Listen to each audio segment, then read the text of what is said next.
चलिए देखिए,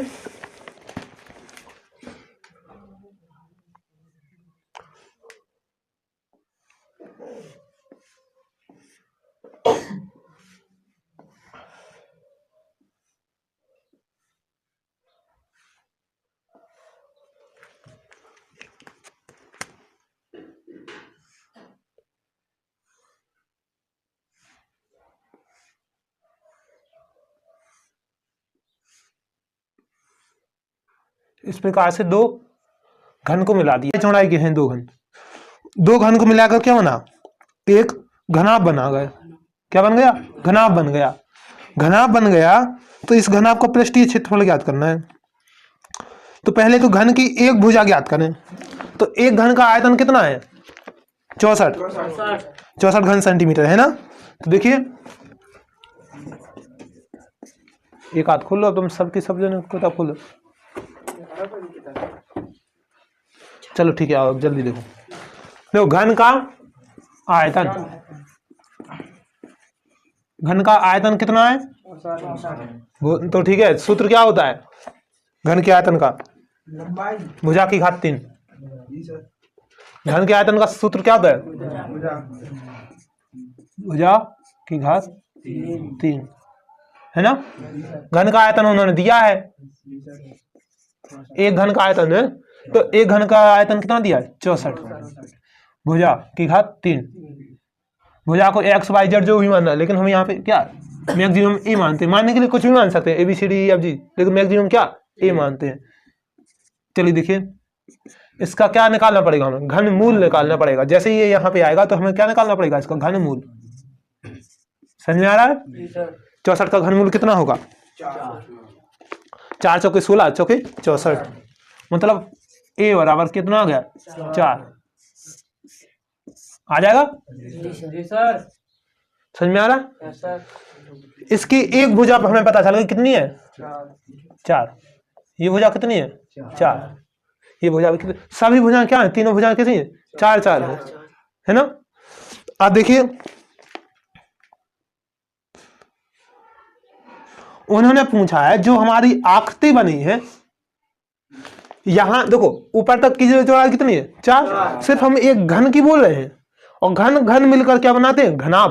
आयताकार आकृति बने तो वो होगा घनाभ, और वर्गाकार आकृति बने तो वो क्या होगा, घन। ये वर्गाकार है तो चारों भुजा कैसी, तीनों भुजा कैसी रहेंगी, लंबाई चौड़ाई ऊंचाई कैसी, समान। तो ये 4 और ये भी 4, ये अंदर को गई है ना, ठीक है। अब लेकिन उन दोनों को मिलाकर अब जो आकृति बनी इस प्रकार की, कैसी, आयताकार आकृति बनी, जो ये वाली दो घन को मिलाकर, है ना। दो घन को मिलाकर क्या बना, घनाभ बना। तब यहां पर देखो 4 इस साइड और 4 इस साइड, क्योंकि क्या दोनों का आयतन कैसा होता है, समान। चाहे इसका निकालो चाहे उसका, इसकी भी कितनी आएगी, 4 आएगी, क्योंकि 64 इसका है और 64 इसका है। तो यहां तक की पूरी दूरी कितनी हो गई, 8 हो गई। बाकी ऊंचाई और चौड़ाई तो 4 ही है, रहेगी कि नहीं। समझ में आ रहा है, समझ में आ रहा है। जी सर। ऊंचाई और चौड़ाई कितनी रहेगी, 4 ही रहेगी। लंबाई जो है वो कितनी हुई, 8। समझ में आ रहा है। अब क्या, जो नया घनाभ बना है उसका क्षेत्रफल,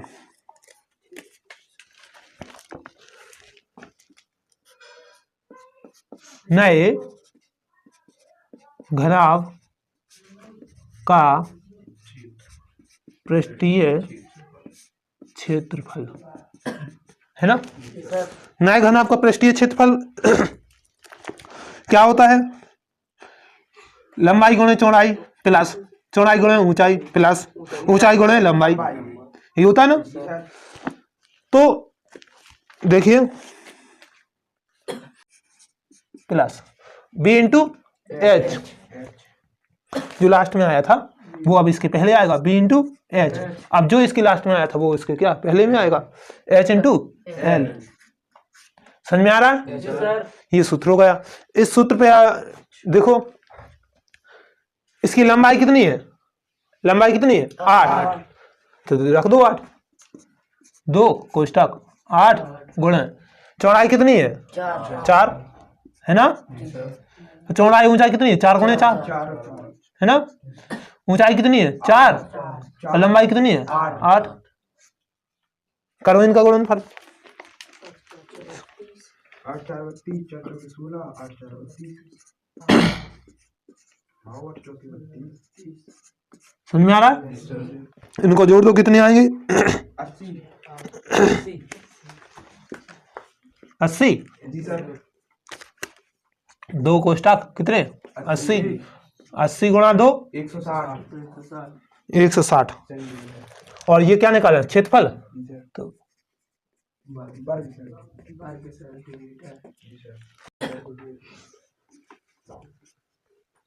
क्या कहा है? देखिए, अर्धगोले के आकार का एक बर्तन है, ठीक है। उसके ऊपर क्या रखा गया है? एक बेलनाकार बर्तन रखा गया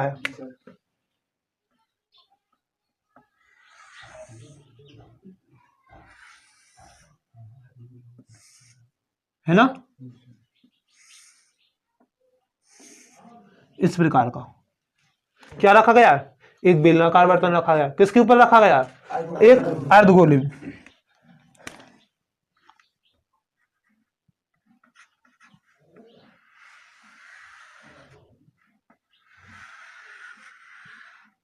ठीक है, इस प्रकार की आकृति जो भी है।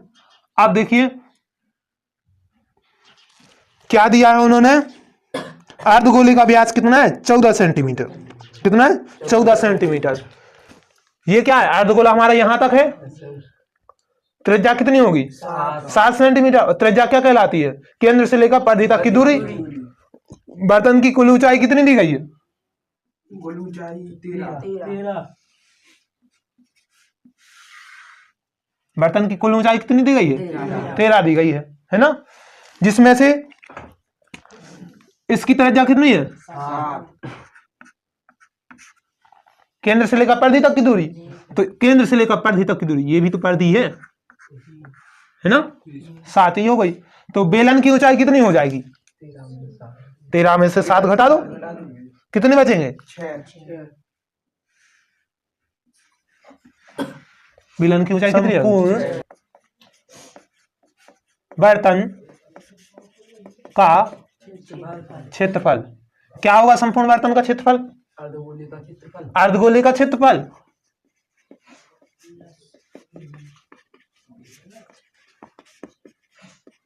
प्लस बेलन का क्षेत्रफल। समझ में आ रहा है? बेलन का क्षेत्रफल और अर्धगोले का लगा दो, क्या आ जाएगा? संपूर्ण बर्तन का क्षेत्रफल आ जाएगा। अब क्या सूत्र होता है? तो अर्धगोले का कितना आएगा? 2 पाई आर स्क्वायर आएगा। ठीक है। बेलन का क्षेत्रफल क्या होता है? 2 पाई आर एच। कितना? 2 पाई आर एच। ठीक है, आपको बस सूत्र पे रख देना, आपका आ जाएगा। देखो आर हम बता दे रहे हैं, आर कितनी है? 7 सेंटीमीटर। तो चाहे यहां पर हो चाहे यहां पर, क्योंकि दोनों का ही क्या आधार एक ही है ना। बेलन का आधार और इसका आधार एक ही है, तो 7 7 तो आर की जगह हो जाएगा। इसकी एच देखिए, इसकी बेलन की एच कितनी आएगी? 6। सूत्र पे रख देना, आपका आंसर आ जाएगा। क्वेश्चन नंबर 3 देखो। चलो देखो क्या है। एक खिलौना 3.5 सेंटीमीटर वाले शंकु के आकार का है, जो उसी त्रिज्या वाले एक अर्धगोले पर आधारित है या अध्यारोपित है। इसकी संपूर्ण ऊंचाई कितनी है? 15.5। खिलौने का संपूर्ण पृष्ठीय क्षेत्रफल ज्ञात कीजिए। सेम टू सेम इसी जैसा है, सिर्फ क्या करना है, इसमें क्या लग गया है? शंकु लग गया है ना। चलिए तीसरा यहीं पे करवा दे रहे हैं, उतना कठिन नहीं है। इसका भी सूत्र ही लिखना है। क्वेश्चन नंबर 3, इसका चित्र देखिए। यहां तक क्या रहेगा? अर्धगोला।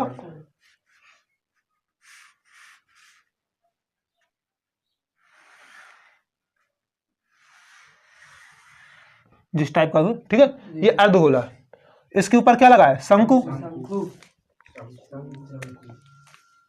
बंधु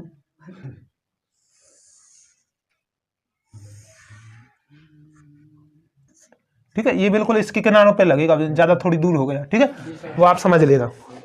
हाँ, अब देखिए इसकी संपूर्ण ऊंचाई कितनी दी गई है? 15.5। टोटल ऊंचाई कितनी है 15 यहां से लेकर यहां तक की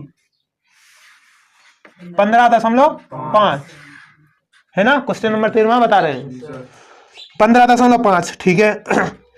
जो खिलौना है चाहे इसका आधार हो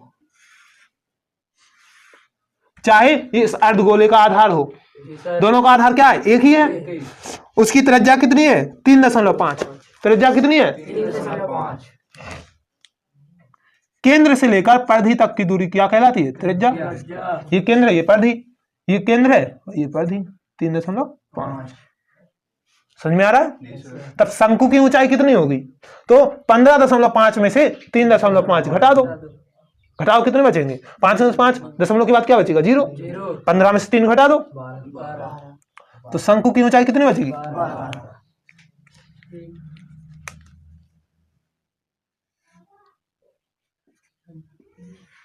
बचेगी कि नहीं। देखो आपके पास क्या है, एच है, आर है, एल आप निकाल लोगे। एल मतलब क्या, कर्ण, कर्ण है ना। कर्ण बराबर क्या होगा, लंब का स्क्वायर प्लस आधार का स्क्वायर, तो उससे क्या आ जाएगा, कर्ण आ जाएगा। चलो पहले हम आपको सूत्र लिखवा दें। क्या करना है, खिलौने का संपूर्ण पृष्ठीय क्षेत्रफल ये ज्ञात करना है। तो देखो सूत्र, देखो जो भी हम अभी ये अभ्यास पढ़ रहे हैं इसमें कोई फिक्स सूत्र नहीं होता है, जो हमारा चित्र बन रहा है उसके अनुसार सूत्र बदलता जाएगा, कोई फिक्स वो नहीं है। खिलौने का संपूर्ण पृष्ठीय क्षेत्रफल,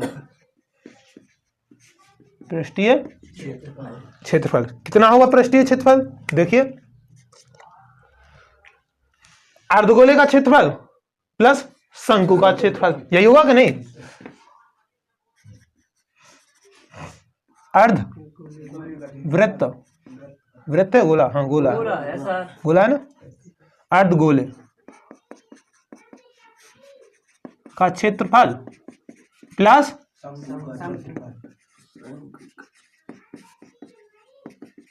शंकु का क्षेत्रफल है ना। अर्धगोले का क्षेत्रफल क्या आएगा, गोले का क्षेत्रफल क्या होता है 4πr², अर्धगोले का क्या आएगा 2πr²। शंकु का क्षेत्रफल क्या होता है,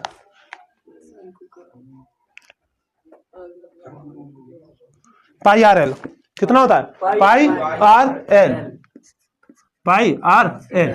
अब जरा समझ लो, r तो कितनी है 3.5, तो यहां पर हो चाहे वहां पर हो, शंकु का आधार भी वही है और अर्धगोले का आधार भी क्या वही है, तो r की जगह पे तो कितना रखना है 3.5। l कैसे निकालेंगे, तो देखो ये आपके लिए क्या दी है r और ये आपके लिए क्या है h, जो कि कितनी दी है 12 और r कितनी दी है। अब भैया कर्ण कितने, जो l है इसे कहते हैं l, जो हमारे लिए कर्ण है इसे यहाँ पे क्या कहते हैं, तिरछी ऊंचाई l है ना। तो l बराबर कितना आएगा, रूट में h का स्क्वायर प्लस r का स्क्वायर है ना। आप निकाल लेना और रख देना, 3.5 है 12 है, विधि इतनी लगनी। अब जोड़ घटाना गलत आएगा तो आपका आंसर गलत आएगा, सही आएगा तो आपका आंसर सही आएगा। सूत्र यहीं पे रखना, अर्धगोले का क्षेत्रफल पर शंकु का क्षेत्रफल, ठीक है। भुजा 7 सेंटीमीटर घनाकार वाले ब्लॉक के ऊपर एक अर्धगोला रखा हुआ है। अर्धगोले का अधिकतम व्यास क्या हो सकता है, और इस प्रकार से जो ठोस बना है उसका पृष्ठीय क्षेत्रफल ज्ञात करो।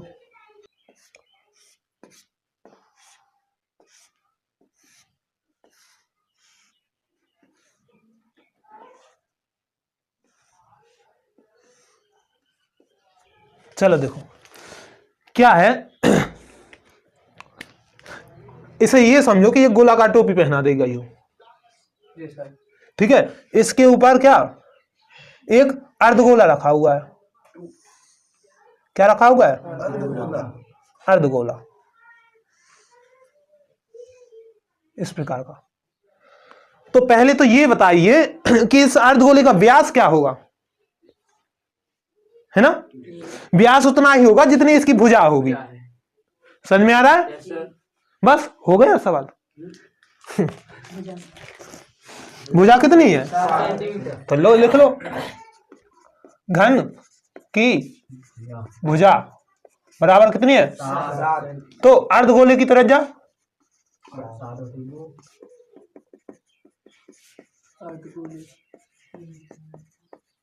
त्रिज्या कितनी आएगी 7/2 भाग दे दोगे 2 3 6 2 5 10 3 कितना आएगा 5। हमें जिसकी आवश्यकता पड़े, यदि हमें लग रहा है जरूरी कि 3.5 लिखना है वहां पे 3.5, यदि हमें लग रहा है कि पाई से या कुछ कहीं पे कट जाए तो 7/2 लिख लेना, जहां जिसकी आवश्यकता लगे। ठीक है, क्या याद करना है, पढ़ना ज्यादा सवाल को। पूरे ठोस का क्या व्यास तो हमने बता दिया, अधिकतम व्यास कितना होगा, अधिकतम व्यास कितना होगा 7 होगा। क्यों? क्योंकि जो गोला अर्धगोला रखा है वो किसके आधार पे रखा है, घन के आधार पे रखा है, तो जितनी घन की भुजा होगी उतनी ही वो होगा, और घन की भुजा उसमें दी गई है, भुजा 7 सेंटीमीटर वाली घनाकार ब्लॉक लिखा है ना। ठीक है, घन में घनाकार में देखो कितने फलक होते हैं, 4 6 8 बताओ भैया। 1 2 6 होते हैं, कितने होते हैं 6 होते हैं, जिसमें से एक को तो इसने कवर कर लिया। ठीक है, तो हम क्या करेंगे, हमें क्या मान लो इस पे कपड़ा लपेटना है। ठीक है, पृष्ठ निकाला, मान लो हमें बाहरी पृष्ठ से मतलब है, या तो कपड़ा लपेट लो या हम ये ऐसा कहने कि हमें बाहरी पृष्ठ पर पेंट करना है। ठीक है, तो कहां कहां आपको करने के लिए मिलेगा, तो इस वाले ऊपर वाले फलक पे तो क्या गोला रखा हुआ है, तो वहां पे तो मिलेगा नहीं, तो आपको सिर्फ कितने फलक बचे 5 बचे कि नहीं। और साथ में क्या प्लस अर्धगोला, लेकिन माइनस हो जाएगा कौन सा, ये वाला पृष्ठ है ना, जिस पे वो आधारित है। जी सर।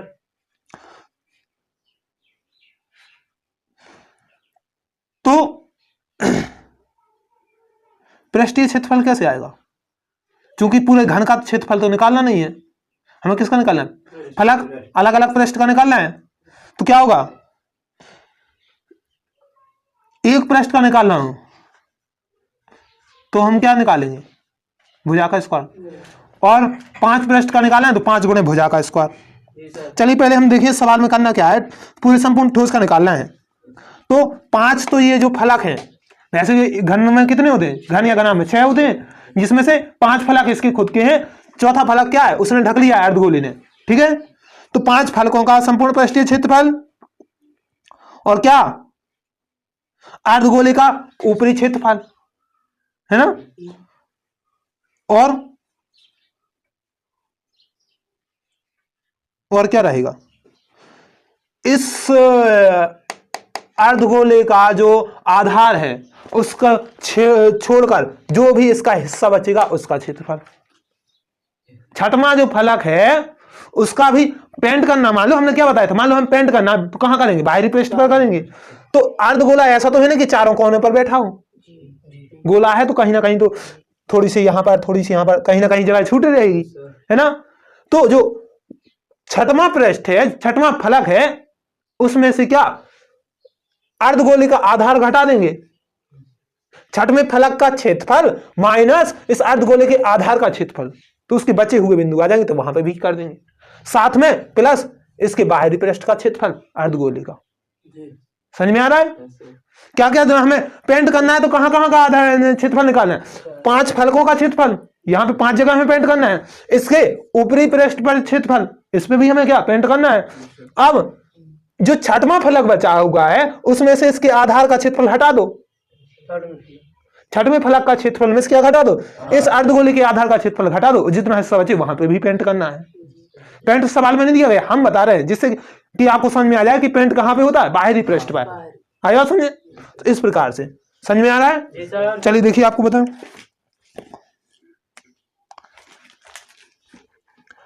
ठोस, इस ठोस का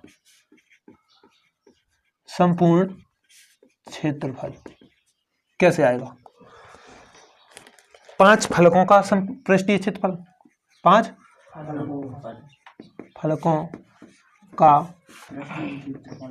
पृष्ठीय क्षेत्रफल, ठीक है, प्लस 5 फलक हुए। अब हमें क्या अर्धगोला लेना है, ऊपर का पेंट करना है ना, अर्धगोले का क्षेत्रफल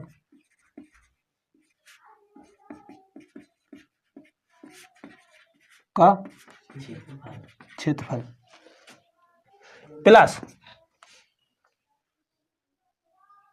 जैसे कि हम कहते हैं कि छायांकित भाग का क्षेत्रफल बताइए, तो उसी प्रकार से इतना सा हटा दो, बाकी जो क्या है छायांकित भाग। छठवां फलक कैसा है, देखो मान लो ये है, इतने पर गोला बना हुआ है, ठीक है, सर।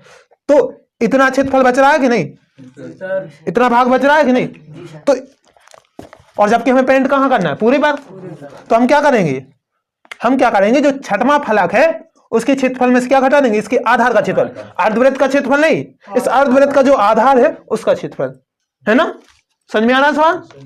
तो 6 में फलक का क्षेत्रफल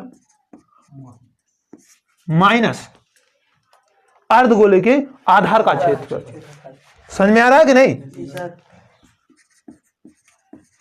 अर्धगोले के आधार का क्षेत्रफल, इन सब के क्षेत्रफल को मिलाकर छठ में फलक का जो क्षेत्रफल में है उसमें से आधार का क्षेत्रफल हटा दो और इन सबको फिर जोड़ दो, 5 फलकों का क्षेत्रफल, अर्धगोले का क्षेत्रफल और जो हिस्सा बचा हुआ है उन सबको जोड़ दो, फिर जो भी आएगा वो आपका क्या हो जाएगा, इस ठोस का संपूर्ण क्षेत्रफल। समझ में आ रहा।